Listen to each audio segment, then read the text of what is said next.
ngobrolin obrolan ringan tapi berbobot, podcastnya anak-anak muda berprestasi. Nah, kali ini kita sudah mendatangkan narasumber dari pondok pesantren, dan dia itu seorang santriwati yang cantik dan juga berprestasi. Langsung saja kita sapa narasumber kita kali ini. Halo Kak Ulin. Halo Kak Suci. Gimana kabarnya Kak? Alhamdulillah baik. Kak Suci sendiri gimana kabarnya? Alhamdulillah saya juga baik sekali. Kakak kesibukannya apa nih sekarang Kak? Biasanya kan kalau di pondok sekolah ya sambil mondok, tapi sekarang lagi liburan. Terus di rumah aja bantu-bantu orang tua. Kira-kira ngapain aja Kak kalau bantuin orang tua gitu? Biasanya tuh di sawah ya, kayak nanam-nanam apa gitu. Terus ada musola kan di dekat rumah aku sekalian bantu-bantu mengajar ngaji. Oh, jadi kayak anak-anak kecil gitu kamu ajarin ngaji gitu mereka ya? Iya, surat-surat pendek, kalau nggak doa-doa gitu. Oh, jadi kayak maksudnya tuh biar ilmu yang di pondok tuh bermanfaat ya di rumah. Iya. Jadi kakaknya kalau di pondok tuh kalau hari libur ngapain Kak? Kalau hari libur tuh ya dari pagi sampai sore tuh biasanya nggak ada kegiatan. Oh, jadi free. Paling cuman istirahat lah.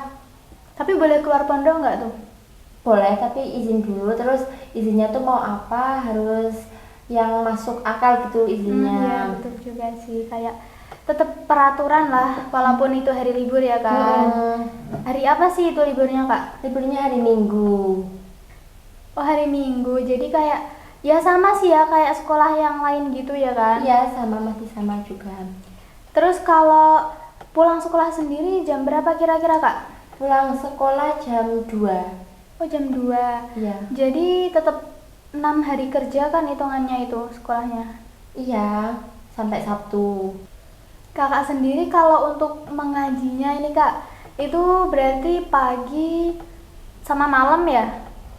Pagi habis sholat subuh, nanti sampai jam 6. Oh, Terus asar itu dari jam 5 sampai jam setengah 6. oh. Terus habis maghrib itu sorogan. Tapi itu sendiri ngajinya kitab atau Al-Quran Kak? Kalau sorogan kan Al-Quran. Terus Iya. dari pagi sampai malam itu kitab-kitab. Oh, jadi yang jam 6 sama yang habis jam 5 ya? Iya. Itu kitab. Sama habis isya. Oh, habis isya juga ada? Iya, ada. Berarti kegiatannya padat banget dong itu Kak? Iya, kalau lagi padat ya padat banget. Kalau libur ya nggak ngapa-ngapain. Tapi mesti capek banget ya? Iya, mau gimana lagi ya? Pasti pondoknya itu udah gede ya? Alhamdulillah. Pondoknya di mana Kak emangnya? Di An-Nawawi Salaman. Oh, di An-Nawawi Salaman itu kayaknya itu cabang ya Kak? Kayaknya Iya. kalau nggak salah. Cabangnya yang ada di Porjo. Oh, jadi kakaknya tuh yang ada di cabang berapa itu Kak? Cabang 2. Oh, kenapa nggak yang di itu cabang 1 aja gitu? Maksudnya kan yang tambah ketat gitu Kak? Di cabang 1 ya kan tambah besar ya. Biayanya juga tambah banyak. Iya sih, betul juga pastinya. Tapi kalau untuk teman-teman tuh nggak ada problem kan kalau di pondok gitu? Ya namanya di pondok udah lama, temennya juga nggak sedikit. Problem tuh pasti ada lah. Iya. Jadi kayak ya udah biasa kan kalau bertemu dengan problem-problem Iya. gitu. Tapi kalau untuk sama pengurusnya, biasanya tuh pengurusnya sangat mengganggu gitu kan? Iya, kalau pengurus tuh ya ada yang galak, ada yang baik juga. Tapi terus kamu gimana ini Kak cara menyikapi mereka gitu? Maksudnya menyikapi gimana tuh? Jadi kalau kakak sendiri menyikapi pengurus yang nggak suka sama kakak itu gimana Kak? Kalau aku lebih ke cuek. Ya udah biarin dia nggak suka aku, ya udah. Betul juga sih, kadang kan mungkin juga namanya manusia ya. Iya. Itu besar atau kecil tuh kadang juga ada juga yang nggak suka gitu kan. Aku juga nggak nyuruh dia suka sama aku kan. Betul juga sih. Kalau motivasi kakak sendiri mau masuk pondok tuh kenapa Kak? Dulu aku pengen banget masuk pondok tuh dari kecil kelas 5 MI. Oh, berarti kemauan sendiri dari dulu? Iya, dari dulu udah pengen banget, udah ngomong sama orang tua pengen mondok, tapi ya kan masih kecil tuh, masih MI itu belum bisa kayak nyuci sendiri, belum bisa jaga uang, belum bisa juga. Betul. Terus nggak boleh, aku boleh mondok tuh kalau udah masuk SMP. Masuk SMP aku ngomong aku pengen mondok, ya dipondokin. Jadi kayak orang tua tetap support tapi kayak ya tahu umur gitu ya kan. Kayak ya emang gitu sih, kalau masih kecil tuh pasti orang tua masih ngeman lah gitu bahasanya ya kan. Iya, soalnya kalau kecil di sana kan masih kecil loh di sana. Nanti juga kayak ada yang, maksudnya gimana ya? Kayak ada orang yang lebih gede, terus kayak diakalin, ini anak kecil kita ambil uangnya, kita Iya, apa-apa betul. gitu. Kan takut juga kan. Iya, kadang juga malah dapat ini sih yang kayak dia tuh juga ya bisa, dia tuh dapat pengaruh baik juga bisa. Tapi kalau yang buruk itu nanti yang jadinya kayak mesti orang-orang mikirnya malah di pondok malah jadi kayak gitu. Kalau anak kecil kan masih kayak gitu ya. Iya, iya. Tapi kalau dari keluarga sendiri banyak yang mondok nggak kak? Banyak, sepupu-sepupu banyak yang mondok. Kalau untuk ini prestasi sendiri kak, kakak sering ikut lomba apa sih? Kalau saya seringnya MTQ. Oh MTQ, sekarang Ya. udah tingkat berapa kak? Tingkat provinsi, tapi doain ya, habis ini mau tingkat nasional juga. Keren banget. Maaf kak, ini emang ini ya teman-teman tuh emang lagi banyak acara gitu, jadi studio berisi gitu kak. Maaf Iya, ya. nggak apa-apa. Juga kayaknya ini tuh nanti bakal banyak lalu lintas lewat sih. Soalnya Iya, kan soalnya langsung pinggir jalan kan. pinggir jalan gitu. Maaf sekali ya kak kalau mengganggu Iya, nggak apa-apa. kenyamanan. Santai aja kan. Yaudah kita lanjut lagi ya kak. Oke. Kalau untuk teman deket sendiri kak, itu banyak nggak sih? Temen deket sekitar 6 orang, tapi kan di dalam temen deket 6 orang itu mesti ada yang lebih deket lagi sama aku. Itu ada ya 1 orang. Oh jadi kayak dalam ya biasanya kalau sekarang tuh circle terus ada circle lagi lebih kecil gitu ya Iya. kan? Ya sih kalau 6 orang itu kita pastinya juga nggak bisa dong kayak berteman sama mereka Iya. semuanya. Kadang juga beda kelas dan beda kamar. Ya, beda pendapatnya juga mesti kalau lagi mau apa-apa.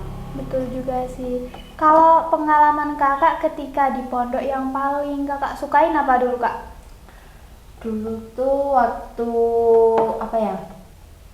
Waktu aku mau itu loh lomba MTQ, kan seleksi dulu 1 kelas per angkatan. Iya. Per angkatan seleksi, terus kan 1 angkatan banyak kelas tuh. Ada 10 kelas diseleksi, per kelas tuh diambil 2 orang.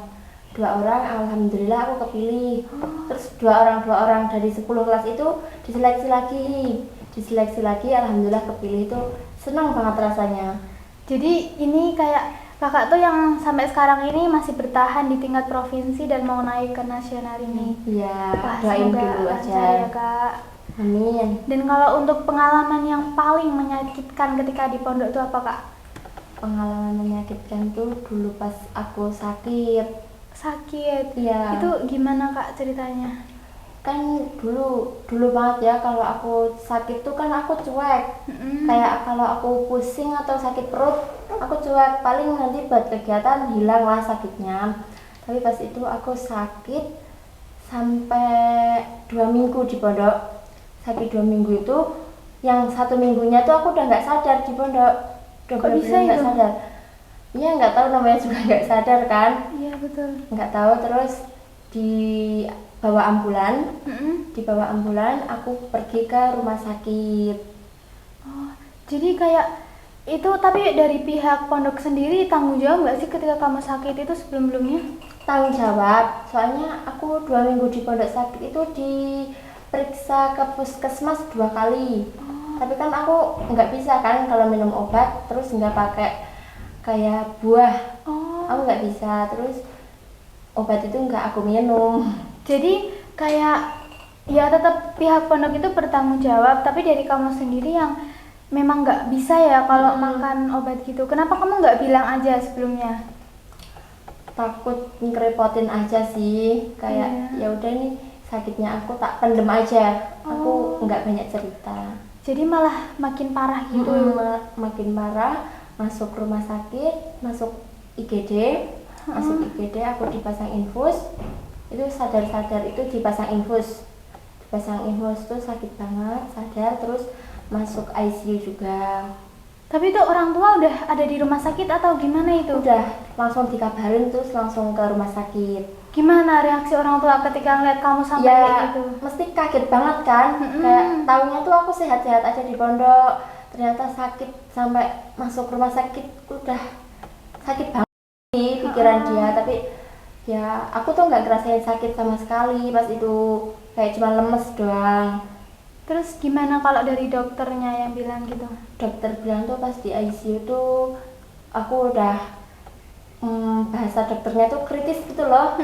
Udah kritis, kayak dokter udah bilang sama orang tua, terus yang intinya minta doanya semoga Ulin tuh bisa melewati ini semua. Tapi aku di dalam ICU tuh sadar, kayak udah ditempel-tempelin banyak tuh kan, banyak kabel-kabel yang kita mesti nggak tahu lah namanya apa. Udah dipasang kayak oksigen di sini. Nah udah dipasang itu, aku cuma lingak-linguk doang di dalam kamar. Tapi itu kamu gimana sih kalau pikirannya ke orang tua kamu? Maksudnya? Kayak kamu mikirin nggak sih orang tua di luar gimana pastinya mikirin kamu gitu? Enggak. Kamu juga sampai udah lupa sama semuanya gitu? Iya, benar-benar udah lupa, benar-benar aku di mana, udah nggak kepikiran sama orang tua. Terus orang tua masuk tuh yang aku tanyain di situ tuh apa, Jan? HP. Kamu nanyain HP masih Iya, masih sempat Ya nanyain Allah. HP aku di mana. Terus orang tua ngasih aku HP. Di ICU tuh aku mainan HP, WA-an sama mbak-mbak pondoknya. Tapi kamu itu nggak ngerasain sakit sama sekali? Enggak, aku malah bingung aku kenapa di sini aku tuh nggak sakit gitu loh. Tapi kondisinya kamu nggak sakit, tapi kamu nggak bisa ngapa-ngapain itu? Lemes banget, kayak kehabisan cairan. Betul sekali sih. Kamu juga doyan nggak sih kalau sama sayur-sayur gitu? Sayur-sayur sop gitu ya enggak, kalau dipaksa ya mau, tapi kalau lebih milih tuh nggak mau. Oh, jadi mungkin kayak memang kamu sendiri tipenya yang kayak emang nggak suka ya kalau kayak gitu, jadi kurang serat gitu. Iya, kurang gizinya juga kan. Emang sakitnya apa itu yang sampai dibawa ke rumah sakit? Pertama kali dokter bilang tuh aku demam berdarah, tapi lama-lama dicek lagi ternyata cuma tipes. Oh, jadi kayak ya itu malah lebih, kalau tipes tuh lebih parah daripada mah ya kan? Jadi makanya sampai dokter udah bilang kritis karena emang bener-bener udah kayak kamu tuh udah di fase kehabisan semuanya gitu ya kan? Iya, udah cairannya udah habis, kayak nafas aja susah gitu. Itu di rumah sakit berapa hari kak? Berapa ya, lupa. 7 hari kalau nggak salah. Oh, 1 minggu. Ya soalnya itu udah lama banget, dah dulu kelas 8 ya. Jadi pas di rumah itu langsung diistirahatin atau kakak langsung berangkat ke pondok lagi itu? 7 hari di rumah sakit kan, terus pulang itu malam-malam ya. Malam-malam itu udah kayak warga-warga udah pada heran gitu loh. Ini ada orang dari pondok sakit kok sampai kayak gini. Sampai warga-warga tuh pada nangis, pada nganterin aku ke kamar, dipeluk-peluk lah gini. Tapi aku tuh cuman bingung lah di situ, nggak tahu apa-apa, bingung. Terus di rumah aku istirahat 2 bulan. 2 bulan? Itu masa pemulihannya selama itu kak? Ya soalnya jalan aja susah banget, benar-benar kayak udah melayang-layang pas jalan itu. Jadi kayak bener-bener butuh bantuan orang gitu ya kan? Iya, dituntun lah bahasa Jawanya ya. Jadi kayak, tapi kakaknya kehilangan semangat hidup nggak sih pas posisi kayak gitu? Pas posisi itu malah aku kepikirannya tuh sama pondok, sama pelajaran. Aku masih ketinggalan banyak banget pelajaran pondok. Hafalannya ketinggalan, pelajarannya mesti ketinggalan banyak banget. Aku kepikiran itu. 1 bulan di rumah aku udah minta berangkat. Aku pengen berangkat, orang tua belum ngizinin kalau berangkat, soalnya harus kontrol juga kan di rumah sakit. Betul. Terus kontrol di rumah sakit tuh 4 kali, terus istirahat di rumah, cuman di puskesmas kontrolnya. di rumah sakit juga, kok di rumah sakit, di pondok aku masih bawa obat-obatan. Tapi itu kamu juga sambil bawa pisang? Enggak, soalnya itu udah bilang sama dokter kan kalau nggak bisa minum obat pil, terus dikasih yang cair. Oh, jadi obat kamu cair semuanya itu? Mm-mm. Terus ketika kamu balik itu pondok minta maaf atau gimana gitu? Ya kan udah minta maafnya udah pas jenguk ke rumah, jenguk ke rumah sakit, itu jenguk tuh udah 3 kali. Jadi udah tetap sempat sebelum kamu datang ke pondok tuh udah ada interaksi gitu? Iya, tetap jenguk terus masuk ke pondok. Dan kamu kayak mulai dari situ kamu merasa terjatuh kan karena kamu udah ketinggalan dari teman-teman kamu. Kamu gimana itu mengatasinya? Aku minta les. Kayak minta kan les. pulang sekolah jam 2. Pulang sekolah jam 2 mulai ngaji lagi jam 5, tapi jam 4 udah harus jamaah kan. Aku minta les 1 jam untuk ya materi-materi yang ketinggalan sama hafalan-hafalan aku. Jadi kayak ya di privat gitu ya kan? Di privat sendiri di kantor pondok. Dan kamu dari situ kamu mulai bangkit gitu? Ya mulai sekitar 2 bulan terus udah sama gitu loh materinya sama teman-teman itu 2 bulan terus belajar bareng lagi di kelas sama-sama. Jadi kamu dari ketertinggalan itu kamu belajar untuk kayak tetap ngimbangin teman-teman dan akhirnya kamu kayak ya apa ya kalau saya yang ngebahasain tuh kayak malah lebih unggul dari teman-teman gitu ya kan? Ya enggak, masih biasa aja sama-sama. Tapi kan akhirnya kakak kan jadi apa sih? Jadi seorang yang berprestasi kan, ikut lomba ini itu gitu. Iya. Untuk teman-teman kakak sendiri yang tahu kan kondisi kakak kayak gitu gimana mereka kak? Ya kaget, terus kan aku di pondok tuh benar-benar lupa kan sama semuanya. Terus aku di pondok tuh pas balik itu ditanya-tanyain kayak masih inget nggak sama kita gitu, terus aku siapa namanya sampai aku harus menjawab itu semua. Jadi kayak ya kamu nggak bisa sadar kan itu kondisinya? Iya, benar-benar nggak sadar apa aja yang aku lakuin tuh nggak sadar.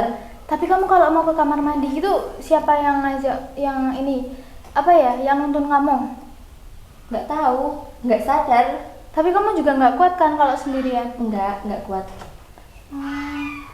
Bener-bener berarti kayak kondisinya kamu tuh lemah sekali ya saat itu. Dan kamu bisa bangkit ya kan? Iya, alhamdulillah. Maaf ya kak, ini lagi ngobrolin duduk dulu. Oh, masih nggak nyaman ya kak?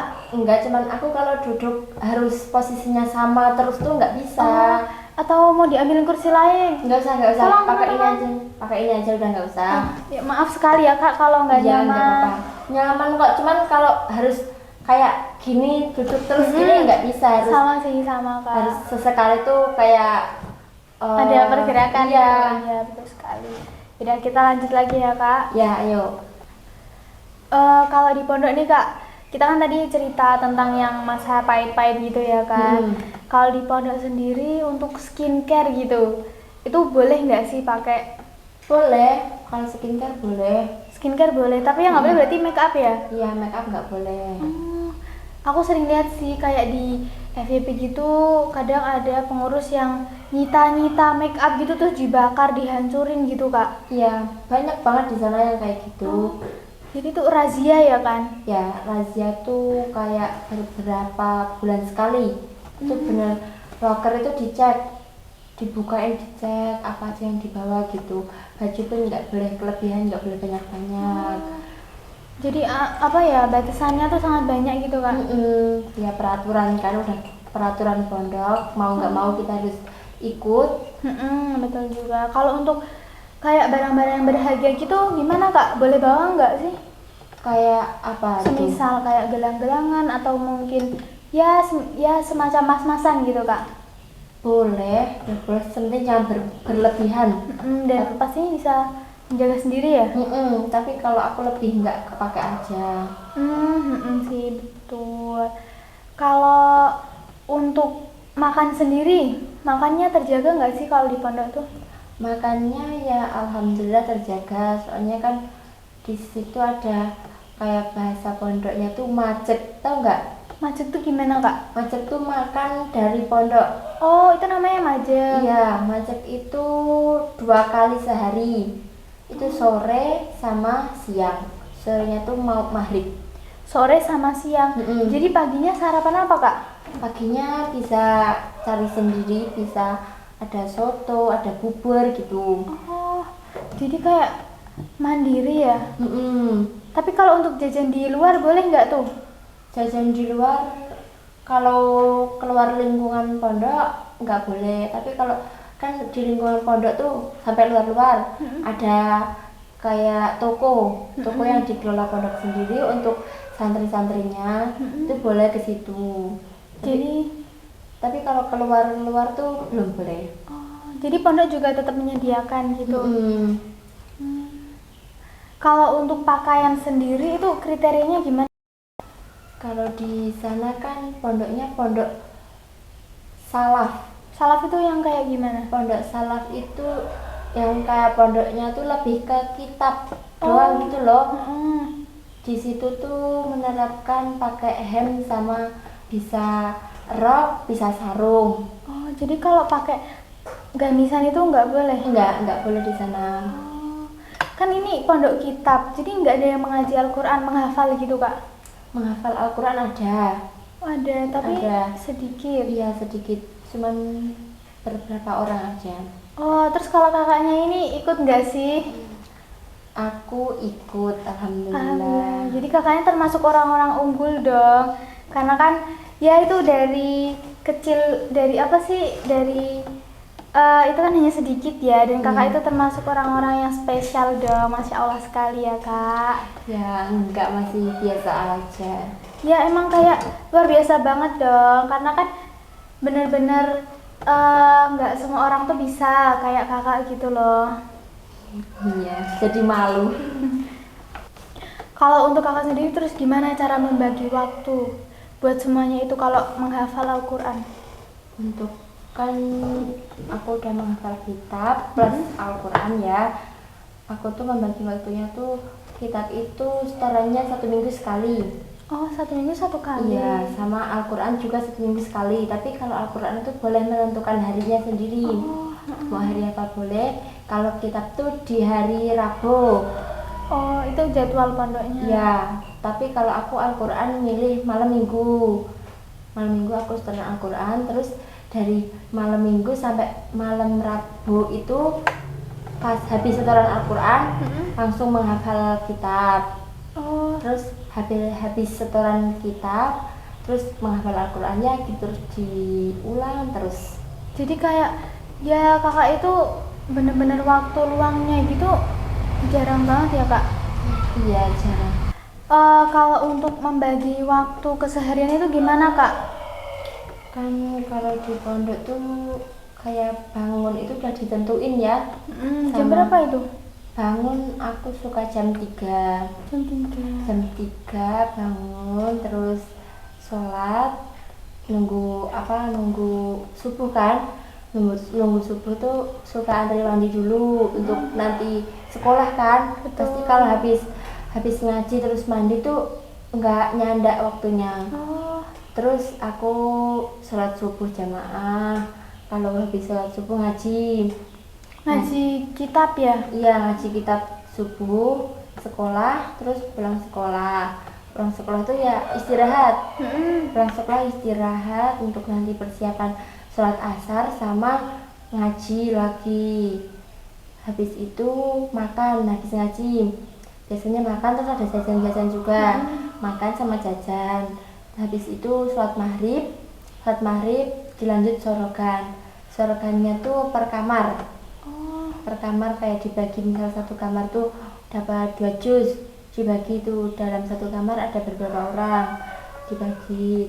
Terus habis itu sholat isya, habis sholat isya ngaji lagi. Jadi ngaji terus ya isinya ya? Iya. Capek nggak sih kalau kayak begitu kak? Ya capek, tapi ya gimana lagi ya. Itu udah pilihan aku dari dulu. Masa aku mau pulang kayak kabur gitulah, kan malu-maluin. Maksudnya nggak bertanggung jawab sama pilihan kita sendiri ya kan. Iya, terus ya itu habis ngaji, habis isya ngaji, terus pulangnya itu jam 10. Jam 10? Jam 10 pulang, belajar lah kalau ada PR, ada apa gitu, belajar kayak jadwal besok sekolah, terus istirahat. Wah, berarti benar-benar padat sekali ya kak di sana ternyata ya. Iya. Pernah nggak sih kalau kakak tuh ada pikiran pengen kabur karena saking jenuhnya sama semuanya itu? Sering banget sih. Oh, sering. Tapi ya gimana lagi, habis mikir mau kabur terus mikir lagi, ini orang tua udah biayain mahal-mahal ya kan, ya nggak sedikit tuh biayanya. Masa aku tiba-tiba kabur, ya kasihan. Lagian juga teringat sama kemarin yang udah berjuang 2 bulan dari tertinggal itu, dan kayak wah sekarang udah bisa lebih unggul dari teman-teman gitu kan. Iya. Oke teman-teman, jadi yang kita dengar dari ceritanya tadi Kak Ulin ya, sharing-sharing kita hari ini tuh kayak dimanapun tempatnya itu pasti ada namanya senang, pasti ada namanya susah. Tetapi bagaimana cara kita untuk mengatasi itu semuanya dan cara kita untuk belajar dari hal-hal itu. Jadi gimana kita untuk selalu bangkit dari setiap masalah yang diberikan kepada kita. Dan buat teman-teman semuanya, kalian pasti dapat motivasi banyak sekali ya. Karena buat adik-adik yang pengen mondok itu nggak usah takut. Karena juga banyak teman, kita akan merasakan semuanya itu bareng-bareng. Kita nggak usah merasa capek sendiri. Dan yang kalian pengen unggul itu juga pastinya bisa. Karena juga gak cuma satu orang yang pengen unggul, karena kalian bakal dapat support banyak banget. Dan gak kerasa aja ya teman-teman, kita udah 30 menit di sini dan kalian sudah menemani aku dan juga narasumber Kak Ulin kali ini ya. Terima kasih sekali. Oke teman-teman, buat kalian yang gak mau ketinggalan sama cerita menarik kita yang lainnya, jangan lupa untuk selalu subscribe, follow akun kami, dan nyalakan lonceng notifikasi untuk channel kami yaitu Citra Media. Dan dari saya dan juga narasumber pamit, sampai jumpa kembali.